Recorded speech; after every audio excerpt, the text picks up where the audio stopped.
What's up, my friends? Welcome to New View Tech Review. My name is David Gelly, and today we are reviewing the Moto Z2 Force. Let's get to it.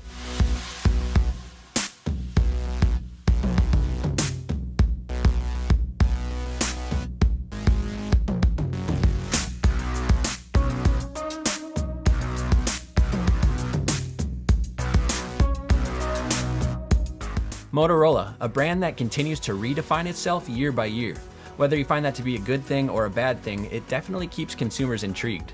But with other manufacturers finding their groove, will Motorola continue to stand out and be a strong force in this crowded world of smartphones? Well, we're about to find out.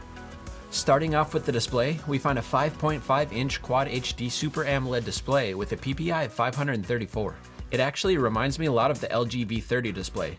It's sharp and crisp, but the color reproduction just isn't the best.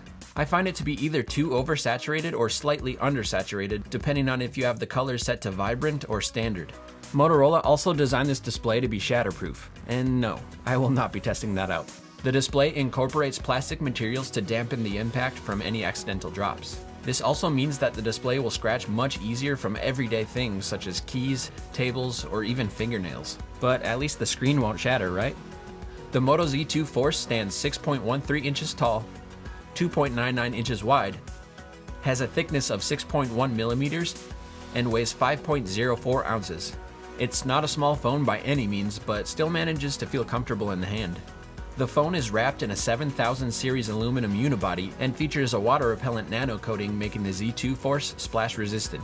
So small amounts of water from the shower or sink shouldn't harm the internals.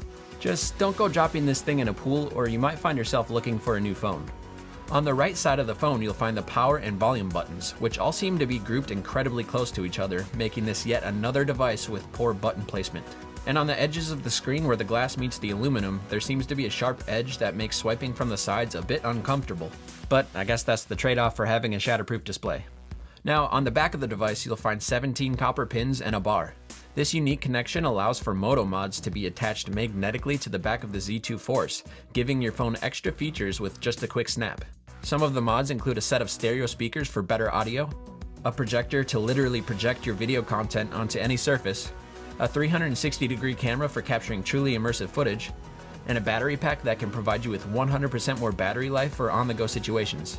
I would say that the only bad thing about this modular design is that without one of the mods attached, the phone looks a bit incomplete, especially with that massive spaceship of a camera bump on the back. In the performance category, we find Qualcomm's 835 CPU paired with 4GB of RAM. When first powering on the Z2 Force, you'll find Android 7.1.1 Nougat running the show, though you can now update to Android Oreo right off the bat. Now, of course, these are older specs, being that this was released in 2017, but it still performs like a champ with little to no glitches. On the front of the phone sits the fingerprint scanner, which I found to be very responsive, and it can be used to turn the display both on and off. The Z2 Force comes in a 64GB model with the option of expandable storage up to 2TB, and you can find it in 3 colors: Super Black, Fine Gold, and Lunar Gray. Fast charging is present on this device, or as Motorola likes to call it, turbocharge, and you'll be able to get all of your power through a Type-C port on the bottom of the phone. As for the battery, Motorola gives us a modest 2,730 mAh cell. And though that battery size isn't much on paper, I can definitely tell you that in practice, it might as well be a 3,500 mAh cell. This thing has incredible standby time, similar to what you'll find on the Pixel 2 XL or really any of the current iPhones. You shouldn't have any trouble getting through a full day of usage, just as long as you aren't constantly watching videos or pushing the CPU to its limits. I would definitely say that battery life is one of the phone's strongest features. Doning the back of the phone is a hockey puck-like camera housing, which holds 2 12-megapixel cameras, both with an aperture of f2.0. But unfortunately, this camera lacks OIS, something that should be a given on any flagship device, even if it was released in 2017. The back camera is capable of recording 4K video at 30 frames per second, 1080p at 60 or 120 frames per second, and 720p at 240 frames per second. On the front of the phone, we find a wide-angle 5-megapixel sensor with an f2.2 aperture as well as an LED flash.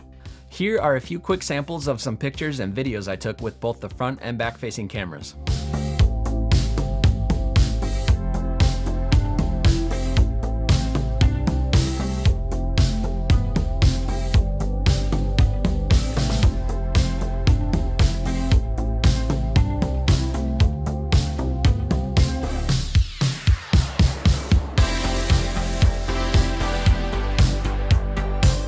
After putting this camera through the testing phase, I found it to be just okay.